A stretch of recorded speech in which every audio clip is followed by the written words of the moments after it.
はいどうも、ビバです。先日お迎えしたハチェット、とても可愛らしい魚を3匹お迎えしたんですが、その後ちょっと水温が合わなかったのか、白点病を発症してしまいました。すぐに治療を開始して、動画にもその様子はアップしているんですけど、一応白点病治療の経過を記録しておこうかなと思って、今回撮影をしています。今日は治療1日目ですね。全部で7日間記録をしていこうと思うので、白点病治療の経過、興味のある方はぜひ最後までご覧ください。ちなみに今これは治療1日目に撮影しているので、7日後どうなっているのかはちょっとわからないです。治ってなかったらすいません。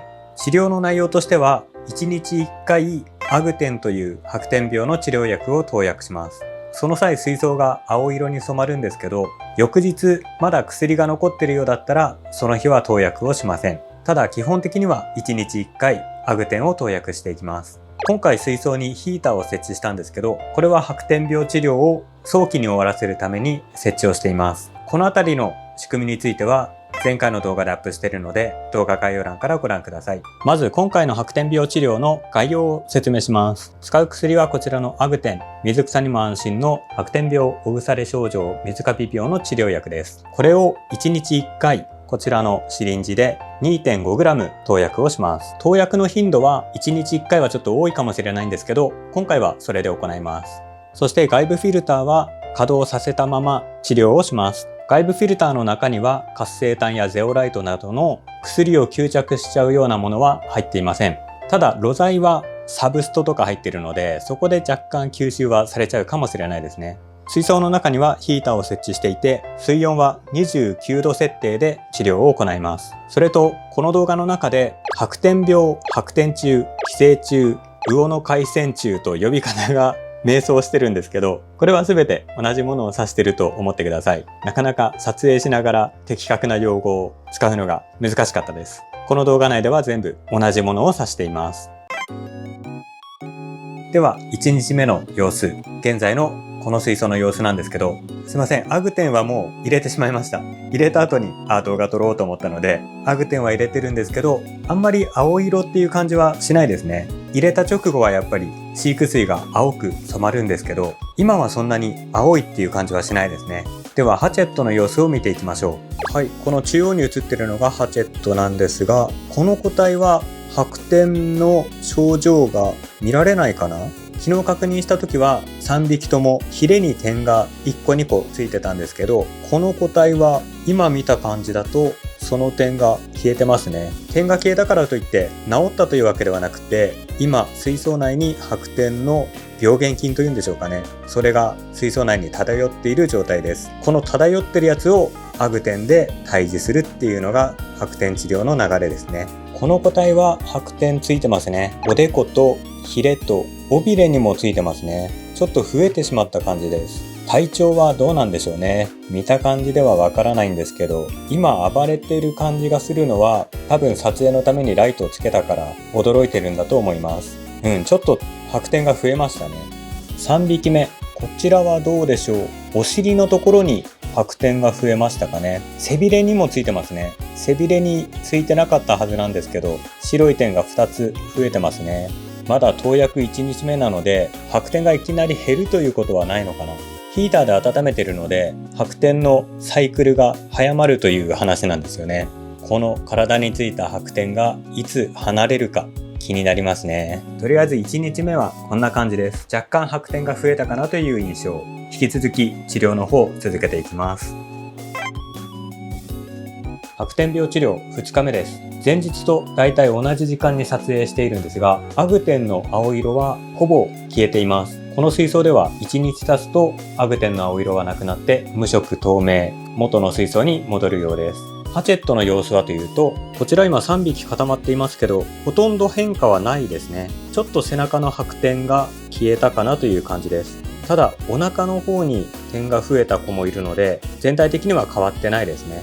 ただ他の個体で赤ヒレ3匹いるうち1匹が体をこするような仕草をしていました。今はちょっとしてないんですけど、白点病って寄生虫なので魚がそれを落とそうとして石とか葉っぱとかに体をこする仕草が見られるそうです。先ほどまでアカヒレどれか1匹がそんな行動をしていました。他の魚についてはよく見てみたんですけど、白天らしい症状は出ていません。アカヒレ1匹だけちょっと行動に不審な点がありましたね。ただアカヒレ全部チェックしても体表に白天は見つかりませんでした。では1日1回の投薬アグテン 2.5ml、 これはあんまり魚にかかんないようにした方がいいんですよね、きっとね。ほらみんな逃げるんだ。よし、かき混ぜちゃえ。青いな。ここら辺アグテンブルーですね。では2日目はこれで終了。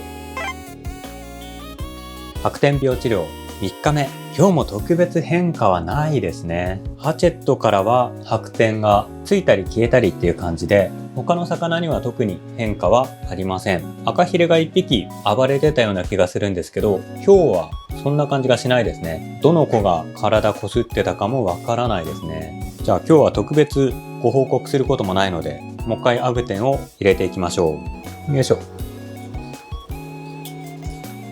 明日くらいにはハチェットから白点が消えてるといいんですけど、やっぱヒレか体の横にちっちゃい点が確認できますね。3日目は以上です。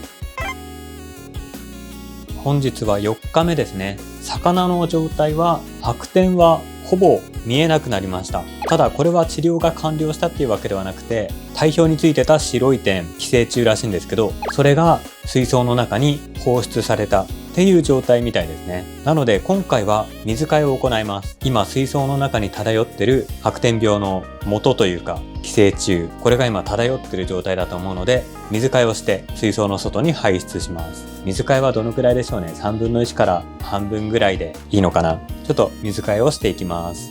水替えはこちらの紙アイテム、クイック水替えポンプ。これは単純に水を排水するだけのツールですね。今回ヒーター入れてるので、ヒーターが露出しないように気をつけます。あと魚から離れた白点病の寄生虫は水槽の底の方に溜まるっていう情報もあったんですけど、もしそれが事実だったら排水する時に水槽の底の方の水を吸った方が良さそうですね。それが本当かどうかよくわからないので、今回は中間あたりの水を吸っています。それが本当だとすると、底の方にいつもいるコリドラスとかは感染のリスクが高いですよね。はい、そうこう話してる間にこんなもんでいいかな。では減った分の水を足していきます。足し水の映像はいらないよね。いらないよね。カット。水替え完了です。見ての通りハチェットは白点がほとんど剥がれましたね。他の魚も白点はついてないので、現在水槽の中に白点病の寄生虫漂ってる状態かと思います。この漂ってる状態がアグテンとかの薬が効く期間らしいですね。では薬を投薬していきます。投薬。これでまたしばらく様子を見ていきます。白点病治療の5日目です。4日目でほとんど白点は見えなくなっていたんですけど、5日目の今日は白点がゼロになりました。ハチェットも他の魚も白点は見られません。ということは水槽の中に白点病の原因となる白点虫、魚の海鮮虫っていう寄生虫らしいんですけど、それが漂っている状態かと思います。目で見えないので何とも言えないんですけど、おそらくそういう流れですね。水槽の中に漂っている白点虫が分裂増殖を繰り返してまた魚に取り付くんですけど、この水槽の中漂っている時にアグテンなどの白点病の治療薬が効くと。目で見えないので何とも実感が湧かないんですけど、そういうことらしいですね。つまりここでしっかりと薬を効かせておかないと撲滅が難しい。本当はこの水槽の中に白点虫が漂っている状態でもう一回水替えした方がいいのかもしれないんですけど、昨日水替えしたばっかりなので今回は水替えせずに薬の投薬だけしたいと思います。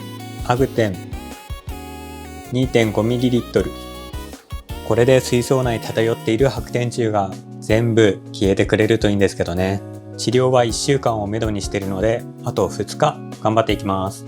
餌をあげましょう。白点治療中は餌をあげない方がいいとかあげた方がいいって意見が分かれてるんですけど、僕は餌をあげるようにしています。さすがに1週間絶食というのは魚の体力が落ちちゃいそうなので、個人的には餌をあげるようにしています。普段あげてる餌は結構早めに沈んじゃうので、フレーク状の餌でハチェットにも餌が行き渡るようにしています。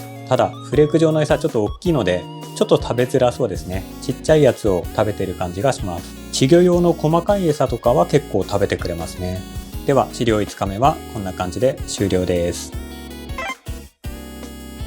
白点病治療6日目です。ここまで来ると変化はないですね。5日目と同じく魚たちは元気で体表の白点は見られなくなりました。見た目的には完治かなという感じはするんですけど、水槽の中にはまだ白点病の元となる魚の海鮮虫漂ってるんじゃないかなと予想します。念のためアグテンの投薬は続けます。こんな感じでヒレにも体表にも白点の症状は見られなくなりました。今のところ魚に白点虫は寄生していない状態ですね。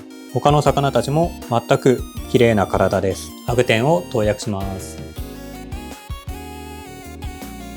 この水槽は1日経つと青い色が全部透明になっちゃいますね。多分外部フィルター回してるから露材に吸着しちゃってるのかもしれないです。他の薬品メーカーさんのウェブサイトには外部フィルター回してても大丈夫だとは書いてたんですけど、露材について言及はされてなかったんですよね。もしかしたら吸着露材使ってる人は外部フィルター止めて投薬した方がいいのかもしれません。この環境ではもう6日目ずっと外部フィルター回しちゃってるので、このまま7日目も迎えたいと思います。白点病治療7日目です。もうこの水槽で白点病が起きていたとは思えないぐらい平穏な状態です。魚にも症状は見られませんし、体調を崩してたり星になった個体もいません。コリドラスパンダも元気に出てきてますね。コリドラスは薬に弱いっていう話も聞くのでちょっと心配だったんですけど、とりあえず問題はなさそうですね。今回白点病騒動の元となったハチェット、すっかり綺麗になりました。2日ぐらい前からもう症状は出ていなかったので、現在は至って健康そうですね。もちろん見た目で判断するわけにはいかないんですけど、一応これで治療は完了ですかね。まだ水槽の中に白点虫が漂ってるんじゃないかとは思うんですけど、元から水槽の中には存在するらしいので、もう1回ぐらいアグテンを投薬して治療完了としたいと思います。今日で治療開始から7日目なので、やっぱり10日ぐらいはかかっちゃうんですかね。何にせよ落ちた個体もいないので良かったなと思います。はい、というわけで白点病の治療はほぼ終了しました。1週間治療を続けてきて、今日はもう9日目かな。治療を続けてきて、魚にはもう症状は見られませんね。白点病治療の情報はネットにはたくさんあります。轟さんのような信頼できる情報源を元に治療すれば大体治療できるんじゃないかなと思います。白点病を発見して早期に治療できればそんなに怖くない病気かなと思いました。今回白点病の治療をしていくにあたって少しだけ注意点があります。今回外部フィルターを稼働させて治療していたんですけど、もともと透明だったホースが青く染まってしまいました。これはアグテンの青色が着色しちゃったっていうことだと思うんですけど、盲点でしたね。ホースは交換できるので、この着色は特に問題ではないですね。注意すべき点はこのシリコンですね。外部フィルターのホースの着色は色つくの嫌だったら治療前に取り外してしまえばいいので問題ないんですけど、水槽のシリコン部分に青い色がついてしまう場合があります。幸い我が家のこの水槽はブラックシリコンというものなので、色がついたとしても全然わかんないんですけど、白いシリコンの水槽を使っている方は若干色がついてしまうかもしれません。一回シリコンに色がついてしまうと取るのは難しいと思うので、白いシリコンの水槽の場合は水槽の中で治療するのは避けた方がいいかもしれないですね。そうなると魚を隔離して治療することになるので、今回の動画はあまり役に立たないかもしれない。それとアグテンは水草にも安心な治療薬なんですけど、赤系の水草は影響があるらしいです。薬の説明書を捨ててしまったので完全に見落としてたんですけど、赤系の水草には使用しないでくださいと注意書きがあるみたいですね。ただ今回1週間治療してきて赤系の水草どうなったかというと、全く変化がありません。特段枯れるとか色が変わるとか状態が変わるということはありませんでした。幸い我が家では影響はなかったんですけど、水草の種類とか状態によっては影響が出るかもしれません。後ろのパールグラスとかショートヘアグラスとか緑系の水草も全然変化はありませんでした。外部フィルターの使用については薬メーカーである日動さんのウェブサイトに外部フィルター稼働させたままで治療しても問題ないということだったので、そのまま使っていたんですけど、サブストとかメックとかそういった露材だともしかしたら治療薬吸着しちゃってるかもしれないですね。今後この中に入っているろ材をきれいに洗うか、もしくは全交換して中のやつは破棄しちゃうか、どうしようかなって考えているところです。一応このまま使っても問題なさそうかなと思うので、しばらくこのまま使ってみようかな。ろ材も決して安いものではないので、できれば長く使いたいですよね。じゃあ外部フィルター外しとけっていう話なんですけどね。今回は治療中もずっと稼働させていました。というわけで今回は白点病治療の1週間〇〇レポートと白点病治療の際の注意点等を個人的にまとめてみました。もちろんこの動画の内容が全ての人に当てはまるわけではないんですけど、もし白点病治療を行う方の役に立てば幸いです。治療する前は必ず薬の販売元のウェブサイトとか取扱説明書とかネットの信頼のおける情報源を探して事前に予習をしてから治療するようにしましょう。それでは今回の動画は以上です。もしこの動画気に入っていただけたらグッドボタン、チャンネル登録よろしくお願いします。それでは今回もご視聴ありがとうございました。また次の動画でお会いしましょう。それではまた。バイバイ。